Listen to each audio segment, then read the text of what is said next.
This is Infection, the survival podcast, recorded live on Tuesday, January 4th, 2022, episode 364.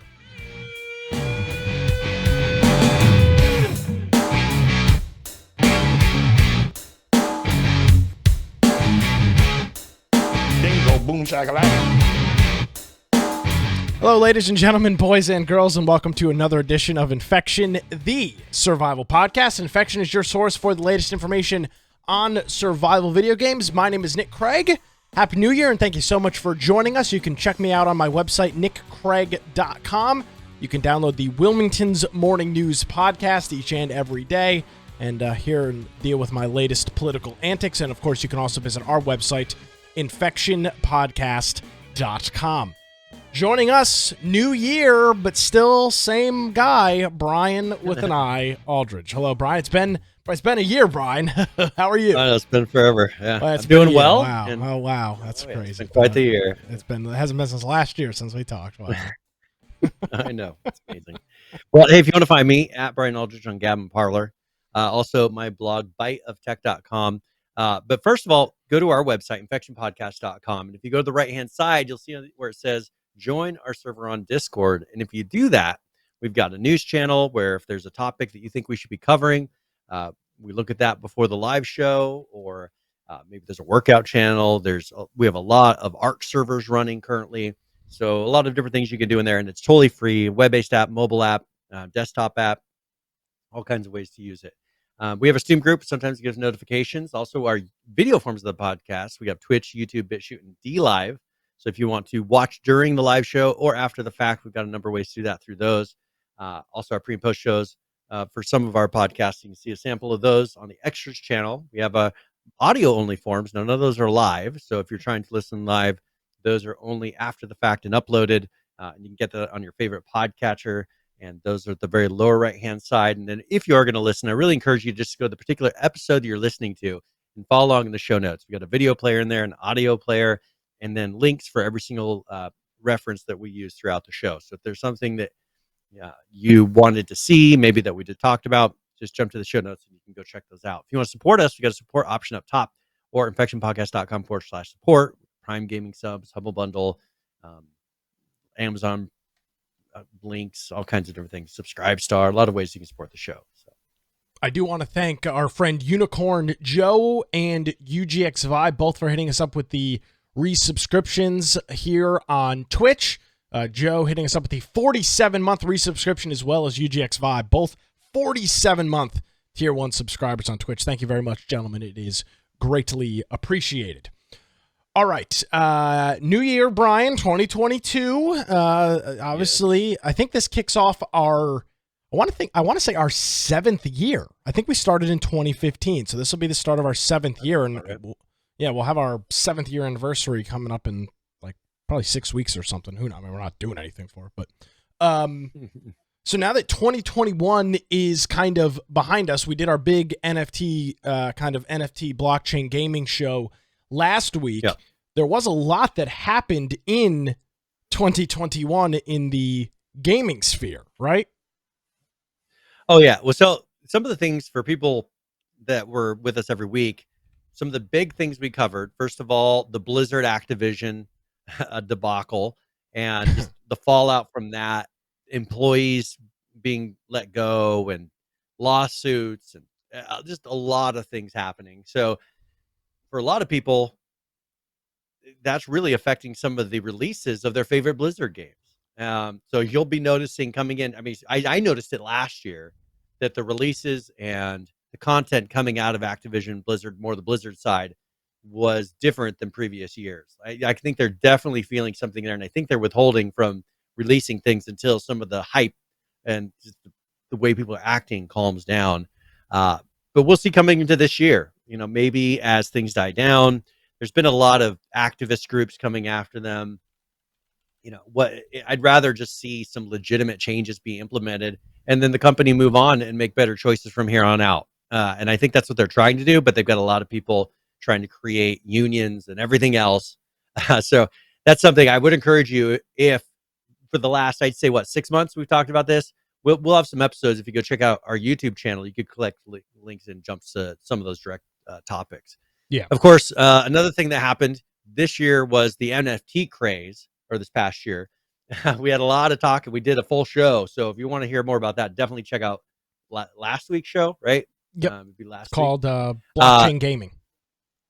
Yeah, where we talk about NFTs, blockchain, and just all the crypto stuff around gaming that they're doing. That was another big, Stalker 2 stepped into it, backed out. Just a lot going on. Steam saying they weren't going to do it at all.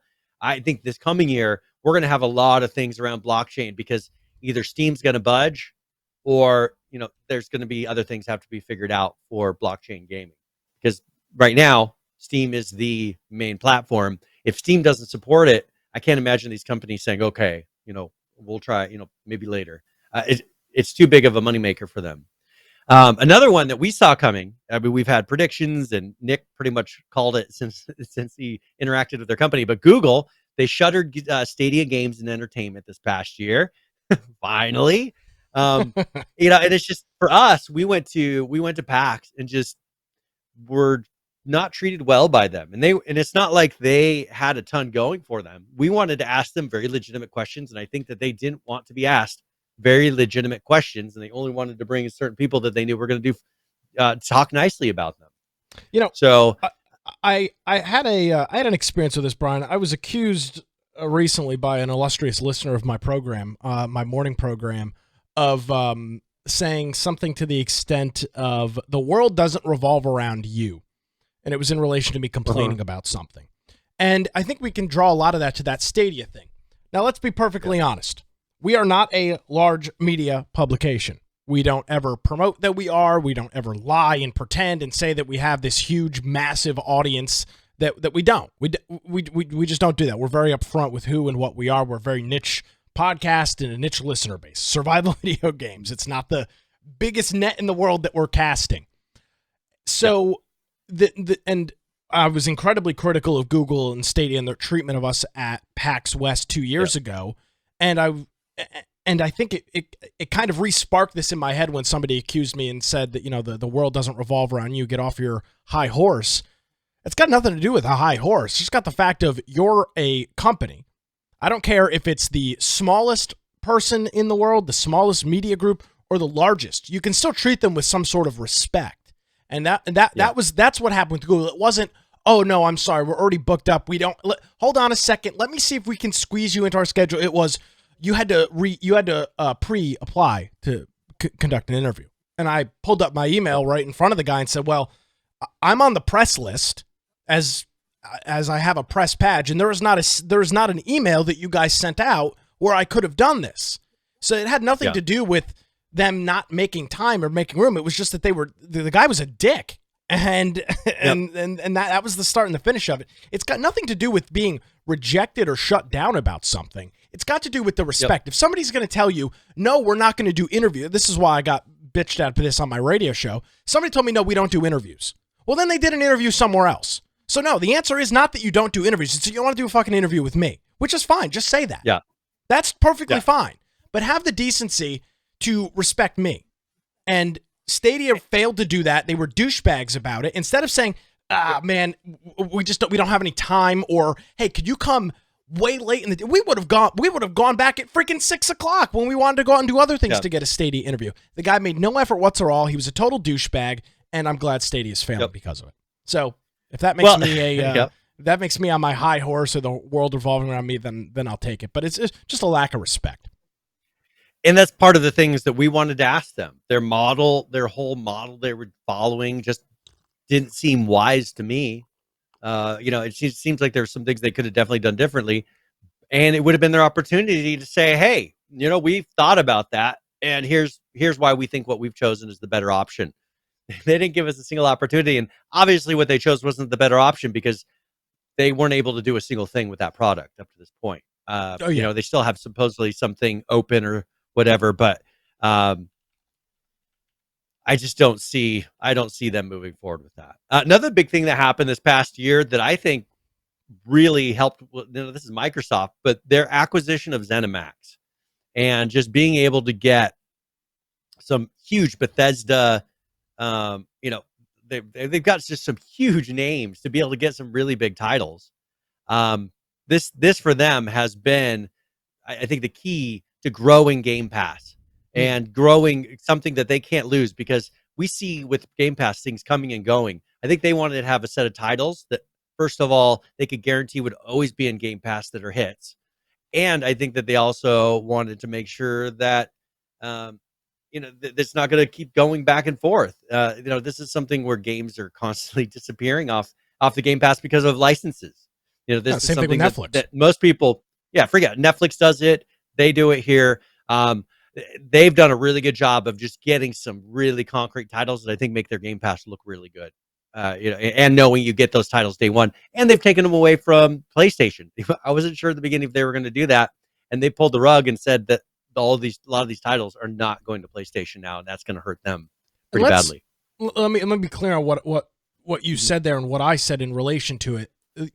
Them losing games off Game Pass and things of that nature is not an issue with Game Pass. It's just inherently based on you sign a limited time deal. You sign a contract to have a game on a service for 12 months. The same thing that Netflix does, where they say, okay, we bought the rights to The Office for the next 24 months or the next 36 months, whatever it might be. At the end of that contract term, you decide either you want it again for an additional price or you drop it. It's just inherently one of the disadvantages of a streaming service. There isn't many disadvantages, but one of the big ones is that a game that you like, and if it's not a quote-unquote popular game and it's more of an indie game or it's something that isn't as big as a Halo or a Fallout or something like that, well, you could wake up one day, Brian, if you don't follow the news, and go to load it up and the game is gone. And it's gone. You don't have a license to it. Yeah. And that's the problem. People said the exact same thing about Netflix. They're watching a series halfway through it, and then the things gets pulled. All right, well, find another source that has it. At least here, they still have the product. Usually they'll give a discount when it's going off of the Game Pass, and you can get it for 30 to 50% off a lot of times. So that's something to keep in mind. The other thing was the Epic Games and Apple trial. I think a lot of people said, oh, this is nothing. But look at the changes that have happened in the market because of this trial. We've had some changes where some of these big companies are starting to make adjustments to some of their contracts and fees and things, or allowing other payment services, which was the big thing out of this trial, to offer other types of payments. I think for the industry, I think this is a lot better, because I think having freedom and openness in these type of things punishes the developers that are putting games on these platforms less. And if they don't want to budge on the 30%, at least make it to where there's a limitation to how much that can affect. So I think that out of that, as you saw, if you followed our coverage, it was kind of a win-win, loss-loss. They each felt like they lost and wanted a retrial, or wanted to do things about it. But I think overall, having this conversation, which was the big thing, I think really at least brought a lot of things to the public eye, a lot of things about Apple, a lot of things about Google, which some things didn't come out that look so favorable on them even. I think that in the end, we'll still see things coming out of this as far as adjustments to these industries so that they look better in the public's eye. Because I think that's the big thing, is if they can get it to where the sentiment towards a 30% fee just is a negative thing to the public, you know what, they'll change it. Right now, everybody says, oh, everybody does. It only takes a couple to change, and then then people will say, well, I want this to be this way. And we'll see who does it first. I think it's whoever kind of blinks first. Would agree with that as well. Yeah, and I think that's all the main stuff we talked about. Yeah, Activision Blizzard. It's just I think those are the big ones that we covered. There is one more, and there's actually an update on it this week, and you've got it in the notes here. One of the we talked about the Activision and Blizzard issues. There was also a big issue with Riot. It actually was very early in the year, back in early 2020. Yep.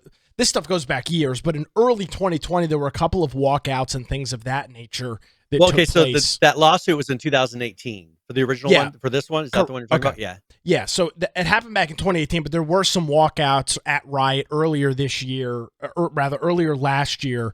And so just kind of following up on that, there is an update here that Riot has reached a $100 million settlement. Riot, also now Tencent, who Tencent did not own them in 2018. They are owned by Tencent now, in a gender discrimination case. In a post on its website, the company said that it would be paying out $80 million to the participants of the class action lawsuit who alleged a culture of sexism at the game developer. The other $20 million being paid out for legal fees and other expenses. I don't know how many individuals are on this class action lawsuit, but $80 million, having that pot split is going to be a significant amount of money. So this all had to do with gender discrimination. We're not going to get into it or relitigate it.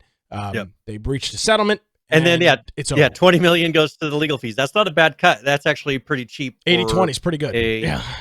That's a pretty good cut. So someone must have been kind of doing this one as a pro bono. This looks good on our resume for our attorney. I'll tell you what, firm. $20 million in legal fees is still no. Oh, man, that's still good, but it seems like that usually you walk out with nothing. That's a lot for a small group of employees. Honestly, there's not going to be thousands of people on this. That is a huge amount of money. And I have a feeling you didn't have to prove anything with this. You just had to put your name on it. Yeah, I'm trying to. I have a feeling if you work for the company at that point in time, you'll be getting a large payout.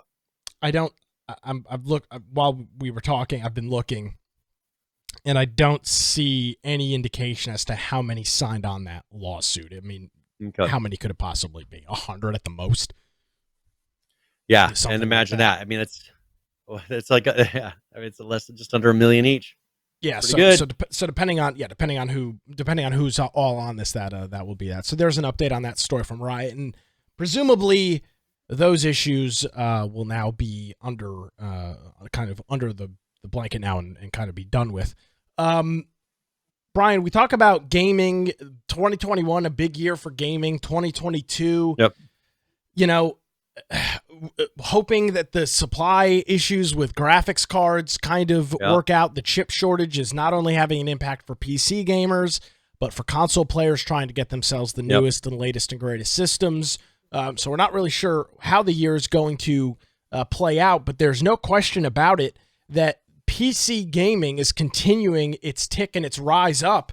And also, this is on the heels of the Steam Deck, which is expected out in February, and that is looking to bring in a whole nother set of gamers into the PC gaming market that want something that's a little bit more portable. Maybe they live in a dorm room and don't have a little more flexible as far as the amount of games you can get. Because I mean, look, that's the big thing about the Switch. There is a limited number of games you get with the Switch. It's absolutely just like the Xbox. The Xbox has been around longer, has much bigger library. But the Steam Deck, the beauty of it is going to be you have such a selection of games. I mean, there's just a ton of games, and probably a ton you already own, because it's really easy to get free games on a PC. It's hard to get free games on an Xbox or a PlayStation. Precisely. And Steam hit a new record on the second day of January. This would have been on Sunday, just before 8 p.m. Eastern time. Steam hit a record player count of 227.9 million peak players. Wow. That is the highest ever that Steam has ever recorded. And the total number was 27,942,036. That was the peak concurrent users logged on at once. And that's roughly 557,000 more users that logged on versus beginning of January, end of December, versus where it was in November, which the previous all-time record was back in November, just over a month ago. And it's noted that 8.2 million people were playing games at that time, which is about 30% of the player value. So very interesting to see that maybe because consoles are so hard to get and the prices just seem to be going up and up and up.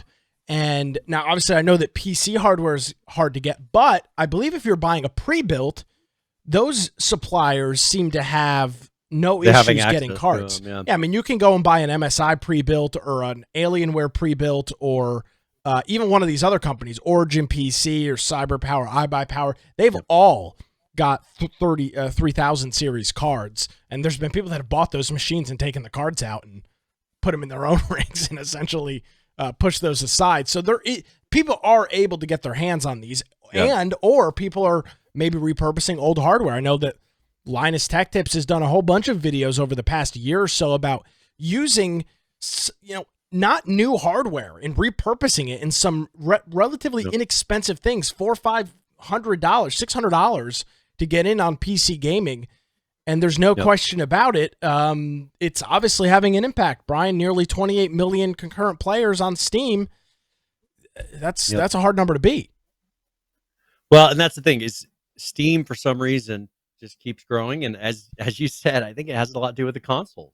If you can't get the newest consoles, and people already have generally the games that they want, I was expecting that everybody'd have a new console at some point. When the new Xbox came out, and then all these cool games showcasing these great advancements in hardware would come out, and bam, I've just been disappointed when it comes to that. It doesn't seem like that's happening.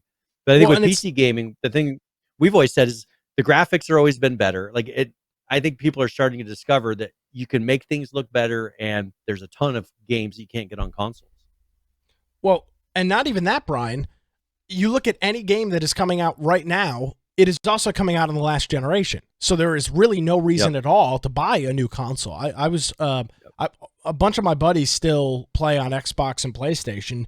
None of them have a next generation console. None of them are even interested because the games that they play, Halo, Call of Duty, FIFA, Madden, things like that, well, they're all out on the last gen. So even if they could find a system, they're not going to go out and drop $600 on a new console. Stupid. It doesn't make any sense. Well, all the games you want to play are available. Well, I think that's going to change, though. I mean, we've got the new release of Unreal Engine 5. Epic just, switched over all their Fortnite to the new Unreal Engine 5. So it's definitely production use, because think of how many hundreds of thousands of players are on at any one time there. So it's working well. I think that as they start to roll out those level of graphics with some of the stuff that's made in Unreal Engine 5 that maybe won't run on the other Xboxes, or maybe it looks way different when you run it on older hardware, I think that's when people are going to start saying, oh man, I need to figure out how to get an Xbox. When a game comes out that's so amazing to look at, but it requires that new hardware, that's when people will buy it. Right now, there's not a game out there that really looks any different on the old console versus the new. I've got the latest and greatest, top Xbox right here, and it's on a 4K TV. You can turn on RTX. You don't really notice that much of a difference versus the previous Xbox One. And I think a lot of it's because they haven't implemented the changes in the games to totally take advantage of the new hardware, because not enough people have it to justify them putting in all that work. Because I just don't see it. I pull up these games. Sure, it's running at 4K, but it doesn't look dramatically better, which I would think if you're running at 4 times the resolution and you have all this going on, that it would be that much better. It's just not. And I think you've got to get games out there, just like look at the old Xbox Ones and the amount of game they would squeeze out of those things 10 years into it, and just how amazing they looked for being such old hardware. We're nowhere near that on these ones, because I feel like they're barely better than the old ones. And there's got to be so much more that this hardware can provide. I doubt they got rid of all of that. And I don't want to get into a full console talk here, but Brian, I was pretty well engulfed in the console sphere, and I have never. How many generations of consoles have been out? Let's be honest, but I've never seen the adoption this slow. I mean, these consoles have been out for. It was 2 years in November. 2 full years. You still can't go to the store and buy one. But it's not even that you can't still go to the store and buy one. They are starting to show up. Brian, it's not. To me, it's not even that. People just don't even care. They just don't even want them. Yeah. There's no reason to get them. There's no game that works better. There's nothing. Okay. No, one more thing that's happening too is look at all the streaming stuff. I told you last week or last 2 weeks about how when I streamed on Xbox's streaming service, that it felt just like playing local. Yeah. What's the point of getting the new hardware once you're streaming stuff and it makes zero difference? I just think that the long run game for them to get out of the hardware and not have this happen again is to get to where they're streaming to everything. You can stream your Xbox app you'll probably be able to do it to the Steam Link. Yeah. Or not the Steam Link, whatever, the Steam Deck. Steam Deck. You know what I'm saying? Like it'll be to where I think Xbox hardware is going to eventually just kind of fade away. They'll have Xbox things that you can get, streaming devices, but I don't see it continuing to go, because I I don't think they like the hardware market anymore. I mean, look at what's happened. This has been a disaster. And then Nvidia, they just announced, for PCs, their new RTX 3090 Ti. And what a slap in the face. Yeah, it's like, oh, you couldn't get the previous one. Here's another I one. really, I don't understand it, Brian. They know that there's an issue, and at this point, it just seems like they don't care. They're just giving everybody in the industry a big middle finger. Yeah, because how are you going to get one of these? And I'm curious too, how much does this cost? Because I haven't seen any prices, any kind of a price point for this one that they're releasing. So I mean, it's not that not going to be cheap. No, and the reason that they're announcing this, of course, is that CES 2022 is happening. I believe it starts, I think it's either started yesterday or today, or maybe it starts tomorrow. So, of course, they've got to announce something. I don't understand why they would even be bothering to make a 3090 Ti. That's just chips and supplies that are going to go to a card that is not going to be produced in a mass way at all. Realistically does not even need to be produced, does not need to be produced at all. Frankly, there are very few people that could probably use a card like this. I don't understand. This is just going to make it harder to get your hands on a 30, 60, 70, or 80. Well, and the thing is the plain 3090 is $1,500.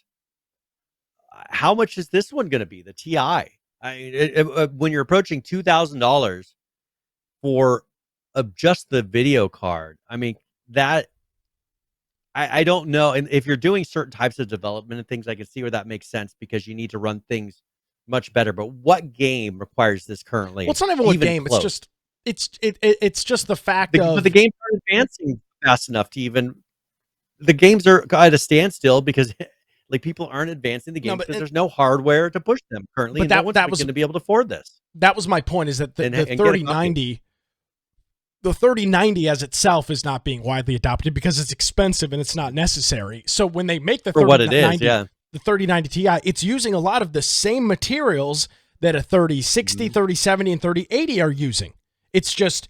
Yeah, I think it has like faster memory. Yeah, but it's the same. They have to retool part of their supply line, their manufacturing line, to push these cards out, which means less of the regular 3000 series cards that nobody can get now anyway. Nvidia doesn't seem to know their head from their ass with this issue. They just seem to be digging themselves a further and further and further hole. And this is not just my opinion. This is not just your opinion, Brian. You can go look at the Steam hardware survey and see that people are still the top 5 or 6 cards are still 10,000 series cards because nobody can afford not even the 1080, the freaking 1060 and 1050 Ti. Oh yeah, it's the old one. That's right. Because that's all people can get, and you can't buy a 2000 series card used because those prices are jacked up. And if you want to buy a 3000 series card, you're spending 3x retail. And there's no sign that this is going to change at all. Well, there's not been a hint that this supply, because first of all, I call bullshit. I don't think it's got anything to do with supply chain. I refuse to believe that. It's been 2 years. Well, okay, not supply chain here. I think it's supply chain over in Asia. I think they're struggling to get the metals because they're not they're not able to have as many workers. They had shutdowns of whole cities for months in China. That I think just destroyed supply chains and industry, and I think they still haven't recovered. They can't supply the metals and all the things fast enough and create them because all these companies have been upended so much because of all the global lockdowns and everything else they've done. They've got to open it up and just start letting people produce again and quit trying to make people lock down. And it's still happening in other countries. They get a scare of Omicron, and now all of a sudden everybody's locked down again. Okay. It's supposed to be the most highly transmittable one. I haven't heard about a single person in my whole circle of people I know getting sick in a long time from it. So I don't know. Is it worth locking down and doing all these things? It's destroying industries. I mean, at what point are you going to say, all right, my wife and I were talking, with Omicron, if everybody got infected, I mean, it's the same as having a vaccine. If the thing has super low, it has like a low hospitalization rate. It's just crazy that we let it affect everything so much for years for no reason, for politics. Just get over it. Everybody start getting back to work and make, that's how you're going to get these things back to normal. It's going to be like this up in the air as long as you keep allowing people to not go to work, or, just encouraging them not to go to work. It's not even allowing them not to go to work. A lot of people want to go to work, but you're encouraging them not to. Yeah. So it's crazy. Anyways, I don't know how much it all links to this in the end. Like, it does. Got to figure all that out. Yeah. And it all comes back to this. I'm not sure what Nvidia is thinking with this, with a new card. It just doesn't seem to make any sense to me whatsoever. So that's Nvidia. Let's talk about Microsoft here for a minute, Brian. Yeah. They have got because it is the beginning of the month, they've got their announcement as to what is coming soon to Game Pass. Mm-hmm. So let's look at this. Most of these games are coming to console, cloud, and PC. The big one here coming to the console and PC is the Mass Effect Legendary Edition, which is part of EA Play, which is now part of Xbox Game Pass. A very popular series, one of the most popular series. I bought that, but when it first, like right before it came out, I bought that. I mean, because I wanted to play, because they redid a lot of the Mass Effects, and there were some issues with previous ones that I think they fixed some of the graphical issues, and I wanted to play through them and not have some of the original ones be so bad at graphics. So these, I think, has all the the new high definition versions. So if you wanted to play some of the old Mass Effect or try the new ones, this, I think, has all of them in there. Yeah, and it's available on both the Xbox Game Pass and the PC Game Pass. Splunky 2 is also on there. There's a couple of other indie games, Outer Wilds, The Pedestrian. You can. And I think Outer Wilds is kind of a survival game, right? It is. So that would be probably one that would interest some of the people in our crowd. Yeah, and I believe Outer Wilds, that comes out January 6th. Yeah, January 6th. So does and that's Mass cloud, Effect. console, and PC. If you haven't tried, one thing you could try for people that haven't tried the cloud gaming, install the app on your desktop and try streaming like I don't know if Mass Effect does, but Outer Wilds or one of those. Mass Effect does not, just Outer Wilds. Yeah, that one does. But try streaming Outer Wilds and just try it out, because you don't have to install it. It launches instantly, and just that way is a good way to see and try out games and see if you want to bother installing them on the local. I haven't tried it, and I will try, because I do have PC Game Pass, so I assume I'll have access to this. So I'll give that a try before next week's show and let you know. So we'll throw the full link in the website to the Xbox press release for that. Yep. All right. Let's talk really quickly about Tencent. So we've said some things about Tencent, but they have signed a deal with the Alan Wake studio. So I mean, that's probably what the studio's name is Remedy. They made Alan Wake and a couple other games. But they're going to be doing a new game, and they're calling it Game as a Service, which I assume is kind of like a subscription-based MMO or something like that. But this is a new one. They're calling it Vanguard, and this is a pretty big studio. So that'll be interesting to see where it's going to be under Unreal Engine for PC and console. I'm assuming it's probably going to be Unreal Engine 5. But this is Tencent going with, they throw money at things. They've got plenty of money, so. They're going to purchase this group and have them put out a new game. It'll be interesting to see if it's supposed to be an immersive multiplayer, like a co-op PvE shooter with narrative, gameplay, and everything else in action. Did you ever play Alan Wake? A little bit of it. I mean, I played one of them. I played it for a little while, but it just wasn't kind of my style of game. I just didn't really enjoy the pace. Yeah, it's one of those games. I don't know how you describe it. It's like it's got a longer story than a game like Firewatch. It's more like a Mafia game. How about that? Where it's a very much a kind of I enjoyed Mafia. Yeah, but I think it was kind of the environment with Mafia. The thing with Alan Wake, it was just a lot of dark, and it wasn't with Mafia. I enjoyed going around the cars and the story and just the constant things you could drive around. Yeah. I just didn't get that out of Alan Wake. It was too much of just a single guy running around. Yeah, it'll be interesting to see what they do with it. It's not the most popular IP in the world, but Alan Wake, I want to say it came out in maybe 2008 or 2009, and at that time, I remember it being pretty popular. I remember it was in the GameStop magazine and everything like that. So I think it had a decent following. But the question is now, over a decade later, is the story, does any of that hold up to where we stand now? You know, and the game's not coming out today. It's likely not going to come out for a couple more years. So 15 years later, is anybody asking for a sequel to the game? That might be part of the problem. And I think that's what you're seeing with a lot of these kind of older reboots, Brian, is, you know, 2007, 2008, 2009, this was a really cool thing. But is it a really cool thing now?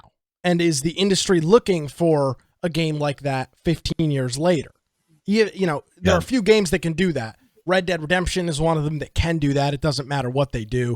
Grand Theft Auto is another. But for a game like Alan Wake that isn't huge, is the industry beating down the doors to get a new Alan Wake game? I'm not sure. Well, this one, I don't know. People forgotten completely about it. And I don't know if this is going to have anything with that story or anything to do with it. But it should be in a similar style. Alan Wake 2. I would hope so. Well, no, is it no? Well, they're codenaming it Vanguard. I don't know what it's called.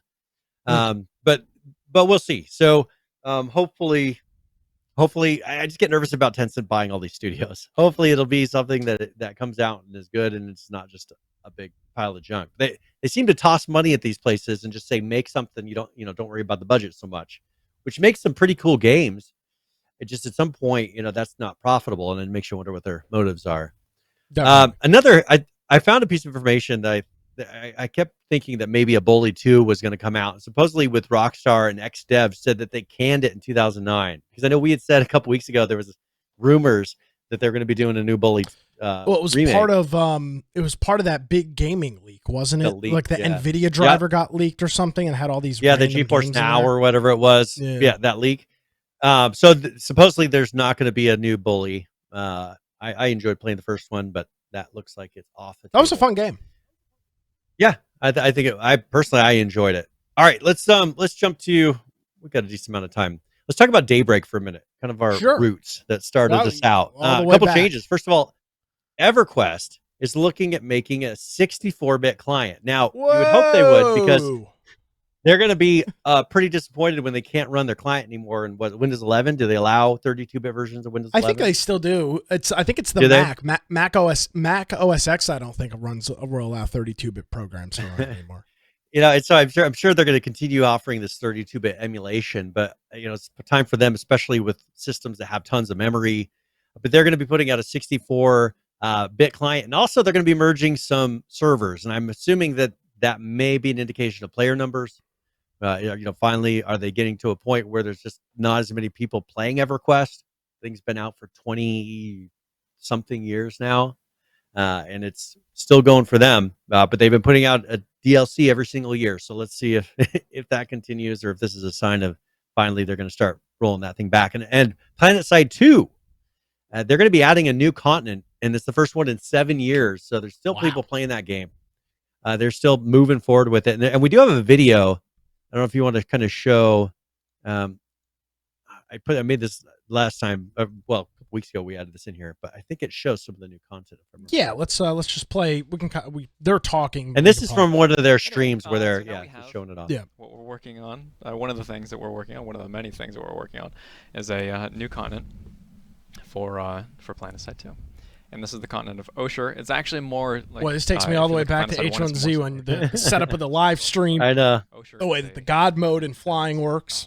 It's going to be mainly driven by multiple islands. It does feel a lot like H1Z1. Well, it's the same engine, right? It's Torchlight. Is it Torchlight 2? It looks like they just grabbed the code and... There will be multiple Best in Fleet carriers. Each side will have them. Potentially, they'll rotate around the map. Potentially. But... what that does is it gives us the opportunity to kind of spread the forces out, and you will be able to attack each base. There's a very limited lattice, less bases overall. Okay, so I mean that's probably all we need to look at with that. It's called Osher, and it's going to be coming out here. I think during this coming year or this year. So I'm curious how many people are playing PlanetSide 2. according to, is this game only available on Steam, or can you play it on their own launcher? I think that they used to have a private launcher, but I don't know if they still have their launcher. So there's only like 1,500 people playing it right now. It looks like their peak weekly player count only gets up to maybe 3,000 players at the most. Mm-hmm.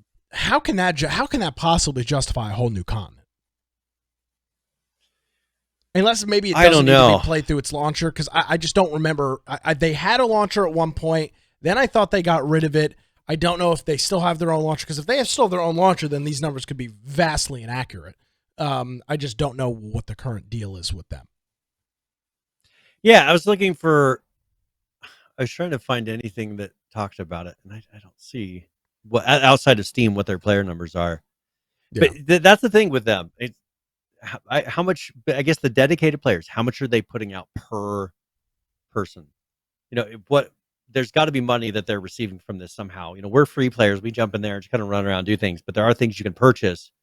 Is it enough that these people who are kind of hooked on this game to where it pays for anybody's salary? It must be.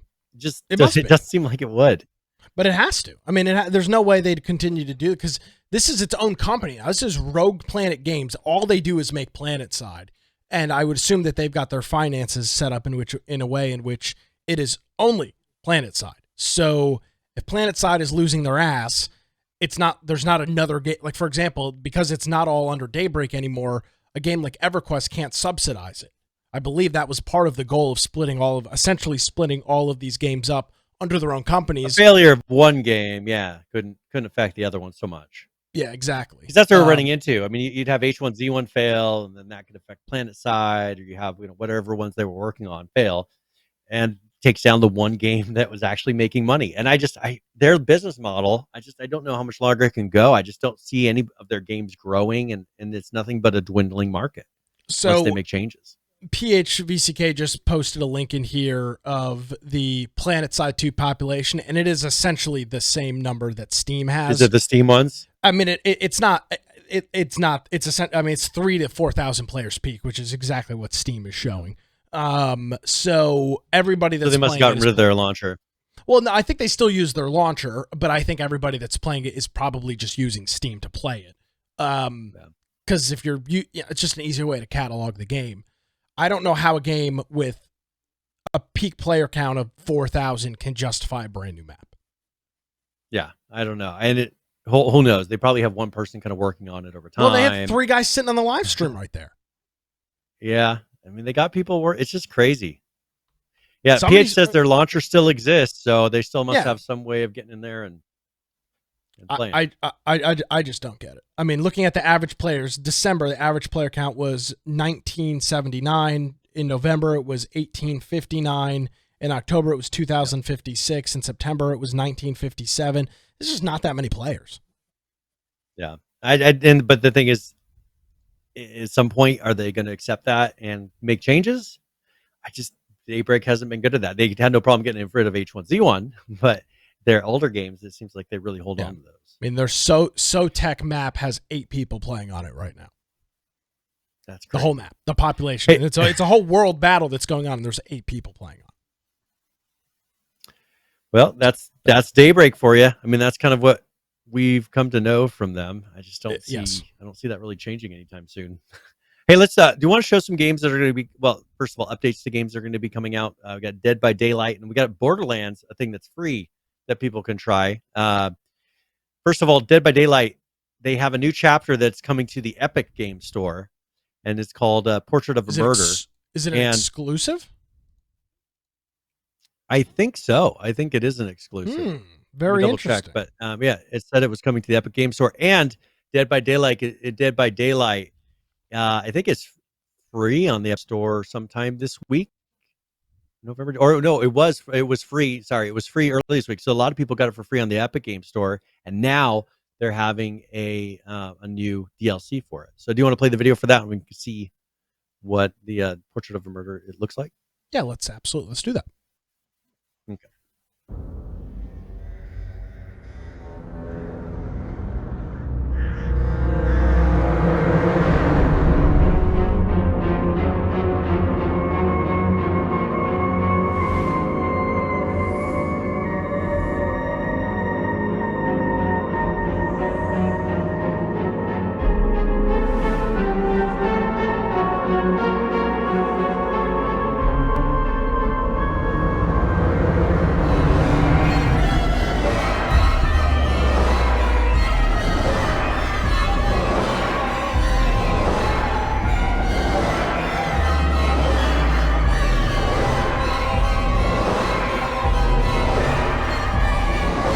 So that's out. That Portrait of a Murderer is out. Out now. Yeah, and so that's one. First one I've seen them do like this, where it's linked to any specific store. I'm interested to see if there's anything else that's going to be kind of linking these two companies together, because I didn't really see anything that hinted to why it's exclusive here. Maybe we'll see more coming from them. So it's Dead by Daylight, and one interesting. This one was not like a specific brand or movie or video game character. This is their own person. Yeah, there wasn't any kind of lore behind this one. So this is just a new character adding. I don't mind it. There was no world around it that I saw. It was just a killer and then a hero. Survivor. Yeah, Survivor. Sorry, I gotta get the Thank words you. right. Gotta get another one. Verbiage correct.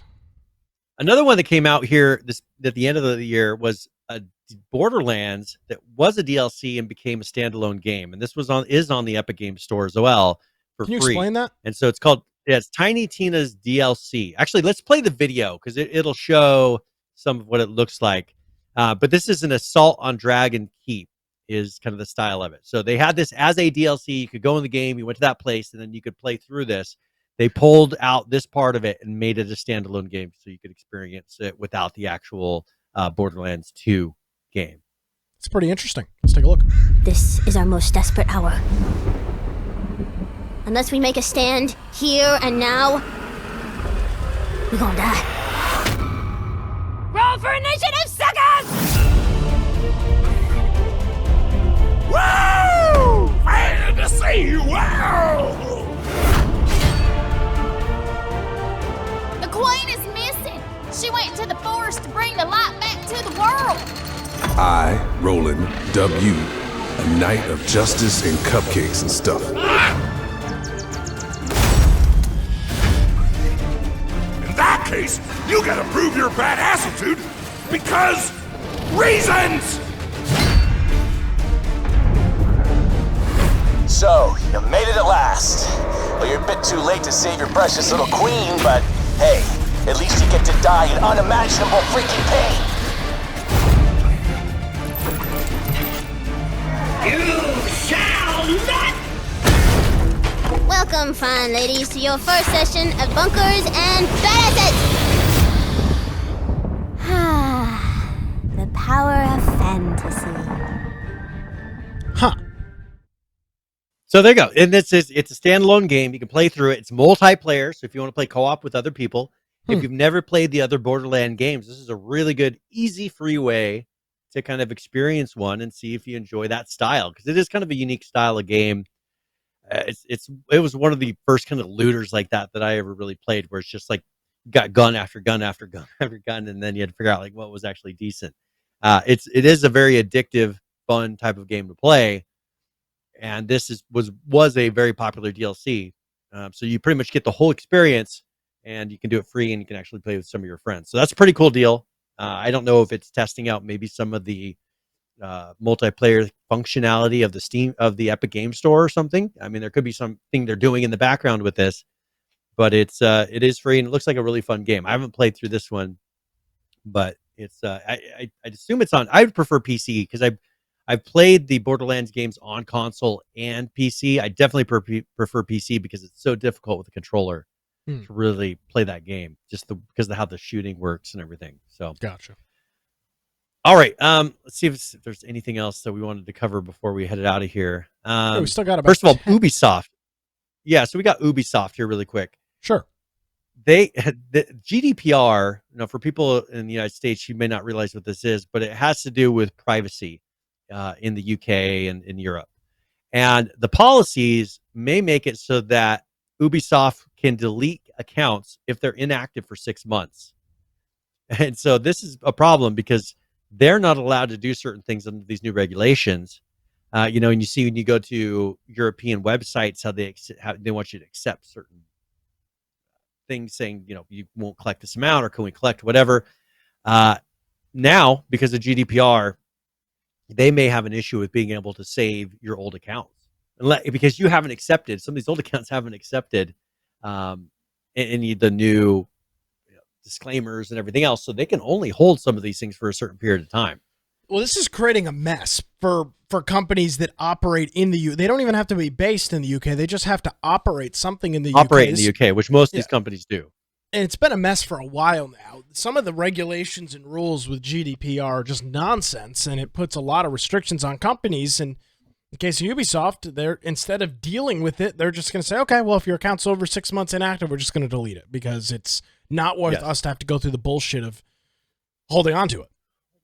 Well, but the crazy thing is, so this account that they did, they went to go and try to get their account password reset. The whole account had been deleted. The problem is they had multiple games that had been purchased under that, and those are totally gone. Well, this is one blockchain. The UK government. I mean, really, honestly, this is the thing is, they usually it isn't normal for them to delete. But it's here's from Ubisoft's officials. It says, however, flatly insists that whatever happened in their case isn't normal and that it has never deleted any account that hasn't been logged into for less than 4 years. But looking at this, they looked at the account, they can't recover, it's deleted, and they said permanently locked. Just as an example. And then the reason that they could do this is because that person never went and accepted the terms and conditions of the new regulations that have been put in place by the government. And if they have something that says you can't, keep their data without their approval on your server, and you've never gone in and accepted that, they have to delete it from their server. They can't keep your data. There's just little things like this that can happen. I personally, I understand, but there's got to be some kind of a grandfather clause for some of these things so you don't lose out on purchases. Because that's the big thing is you purchase something, you'd like to have a record of that purchase so that you can go and get it back again. I would think so, but I'm not sure that there is. Well, and that's the thing is they put on here, their support says, per our terms of use, in rare instances, we can take action to comply with some local data protection legislation. That's what they're talking about. They have it in their disclaimer. If your government says delete it, they can. So if you haven't logged into one of those, I would encourage you to go log into one of your accounts and make sure that there's no disclaimers that you're supposed to accept for GDPR if it's where your licenses are being held. I don't really track my licenses through there, but there are people who have purchased them through their stores and everything else. And PH says, it's personal data. Username, emails, and games don't fall under that. But the thing is, they can't keep your account, which has your personal information in it, because you haven't accepted the thing allowing them to keep them on there for longer than a certain period of time. It's supposed to protect against people harvesting and holding your data. But, for old accounts that haven't gone in there and accepted this, there are regulations saying that they can't keep those things on their server anymore. So it creates an issue that I don't think. PH says he's never given Ubisoft anything personal.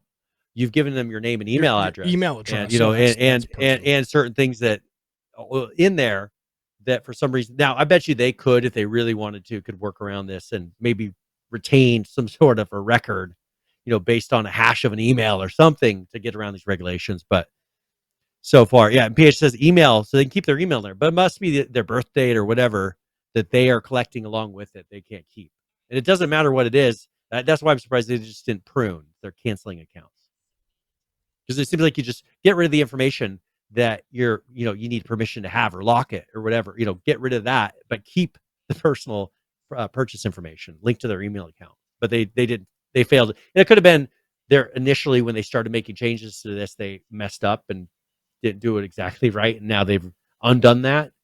But this is what happened to PC World with their account. So, well, elections and actions have consequences, Brian. That's all I can say. That's true. Yeah, I mean, a company doesn't want to have to deal with it, so this is the solution that they're taking. It's not necessarily the best solution, but they don't want to deal with it, so they're going to say, okay, we'll follow GDPR. Just delete your account if it's inactive for 6 months. Problem solved. Yeah. Now we don't have to deal with it. If you don't like it, go take it up with go take it up with the EU government that implemented GDPR. We're just following government regulations. That's their excuse. They'll say that, and it covers them. Another thing here, let's try to see where else we can go in a few minutes here.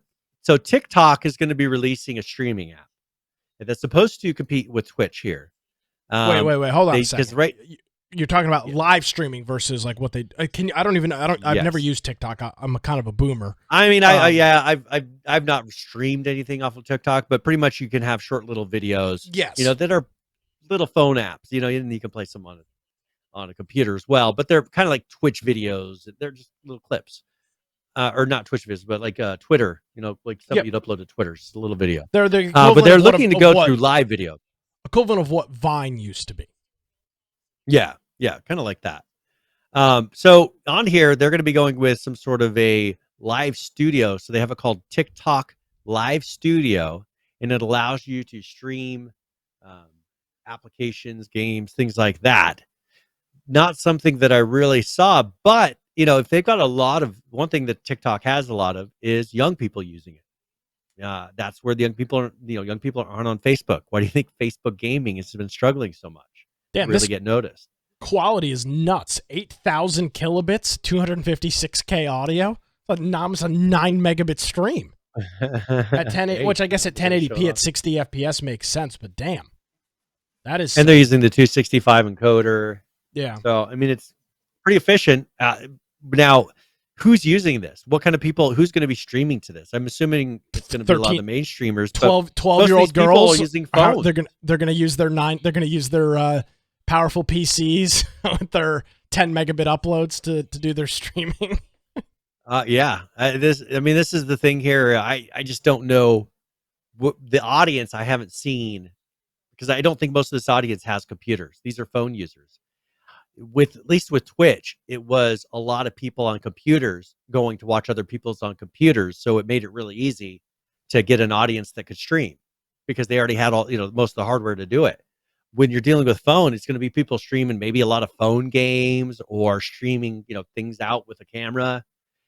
I think they'll have a slow uptick on a video game streaming service on this, because most of their people don't. I mean, the audience they're going for doesn't have the money to run out and drop it and buy a game. But here's the thing, and from what I understand about TikTok, again, I've never used it, but I understand the premise. I believe, well, I don't believe, it's short videos.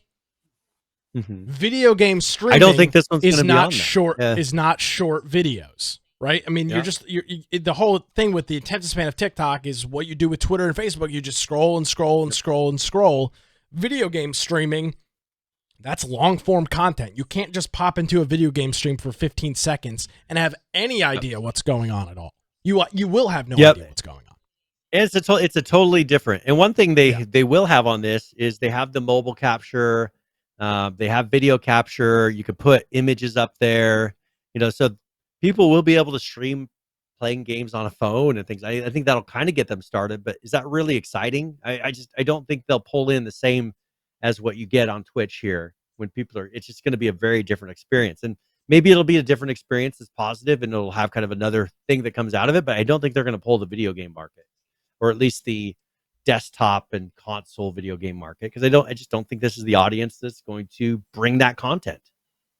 That's really what it comes down to. I don't think they're going to bring that kind of content. This is true. But they can keep trying. At least they're making it to where it'll do pretty much whatever. I bet you they just took OBS and reskinned it here and added some custom features is what it looks like. It will be. It's got a lot of the other features that has. Yeah. All right. Is there anything else you wanted to cover before we roll down out? No, sir. I think we're good to go. I don't know if I mentioned this during the show. I have one more thing. I had one more thing I wanted to mention. For AMD users, Radeon, they're putting out their super resolution, which is kind of like this. I think it's the upscaling of resolution.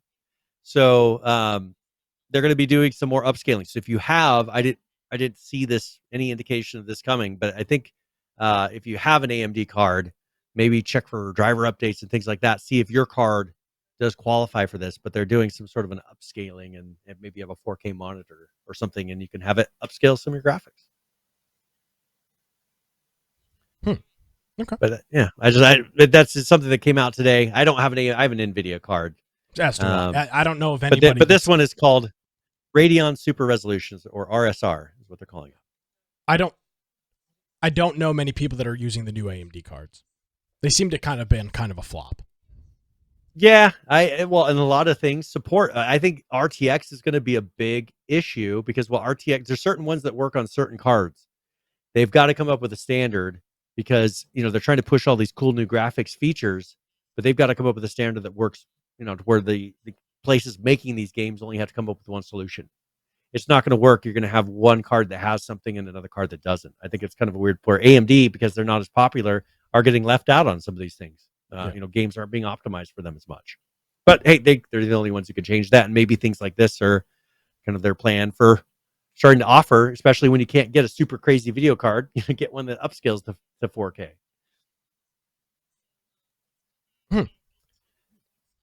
Very interesting. So, all right. Well, cool. Well, I think that was the last thing that I wanted to cover. Is there anything else before I roll out with my contact? No, I think we are good to go. Where can people find you on the interwebs, Mr. Brian? Cool. If you want to find me, at Brian Aldridge on Gab and Parler, my blog, biteoftech.com. Of course, go to our website, infectionpodcast.com, and go to the right-hand side, join our server on Discord. And if you do that, we've got a news channel, we've got a workout channel, we've got a lot of ARC servers. You can be a part of that community. A lot of different things that you can do. But first of all, if there's a topic that you think we should be covering or not, throw a link in that channel and we'll cover it before the next live show. If you want to get the video forms of the podcast, you can get that to YouTube, BitChute, DLive, and Twitch.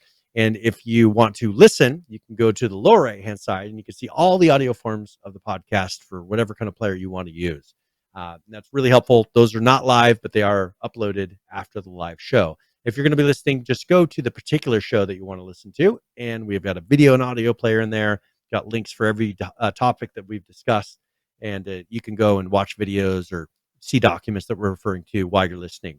If you want to support us, we got a support option up top in the menu. We also have infectionpodcast.com/support, where you got Prime Gaming subs, Humble Bundle, all kinds of different ways to support us through. What's the other one? The new one. Subscribe Star. I don't know why I always struggle with that sometimes. But Subscribe Star, a lot of different ways to support us. If you want to do that, it's all on the website. Yes, sir. And speaking of support, I want to thank our friend Unicorn Joe and UGX Vibe both for hitting us up with the 47-month resubscription here on Twitch. Thank you guys. It is greatly appreciated. Brian, also appreciate you. Thanks for all that you do, and happy 2022 to you. And we will talk with you next Tuesday. All right. Sounds good. Talk to you soon. Alrighty, folks. Well, that is going to do it. If you want to check out my daily political antics, you can check out my website, nickcraig.com. You can also download the Wilmington's Morning News podcast, 3 hours of political talk delivered to your smartphone each and every weekday morning. You can also check out the website, 980waav.com. That's going to do it. You can head on over to our website, infectionpodcast.com. If you missed any portion of the show, you can check out videos, show notes, links, all that fun stuff. Have a great week, everybody. We'll see you next time.